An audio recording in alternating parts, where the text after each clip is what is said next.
ഇന്ന് മകരവിളക്ക് ശബരിമല ധർമ്മശാസ്താ ക്ഷേത്രത്തിലെ ഏറ്റവും പ്രധാനപ്പെട്ട ഒരു ചടങ്ങും ഉത്സവവുമാണ് മകരവിളക്ക്. മകരസംക്രാന്തി ദിവസം വൈകുന്നേരമാണ് ഈ ചടങ്ങ് നടക്കുന്നത്. മകരസംക്രാന്തി ദിവസം വൈകുന്നേരം ആകാശത്ത് തെളിയുന്ന തിളക്കമുള്ള നക്ഷത്രമാണ് മകരജ്യോതി, സിറിയസ് നക്ഷത്രം. ഇതിനെയാണ് ഭക്തർ ആദ്യം വണങ്ങുന്നത്. വീട്ടിലെ ഉത്തരായന സംക്രമവേളയിൽ തെളിയുന്ന ദീപമാണ് മകരവിളക്ക്. ഇത് അവിടെയുള്ള ആദിവാസികളും ക്ഷേത്ര ജീവനക്കാരും ചേർന്ന് തെളിയിക്കുന്ന ദീപമാണ്.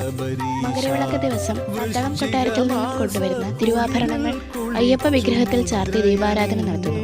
ഈ സമയത്താണ് പൊന്നമ്പലമേട്ടിലെ മകരവിളക്ക് തെളിയുന്നത്.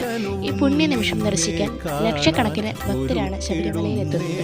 അയ്യപ്പൻ ധർമ്മശാസ്താവിൽ ലയിച്ച ദിവസമാണിതെന്ന് ഭക്തർ വിശ്വസിക്കുന്നു. മകരവിളക്കോട് കൂടി മണ്ഡല മകരവിളക്ക് തീർത്ഥാടനത്തിന് സമാപനമാകുന്നു. തുടർന്ന് ഏതാനും ദിവസങ്ങൾ കൂടി കഴിഞ്ഞ് ക്ഷേത്രനട അടയ്ക്കുന്നു എന്നതിൻ്റെ സൂചന കൂടിയാണ് മകരവിളക്ക്. ഏവർക്കും മകരവിളക്ക് ആശംസകൾ.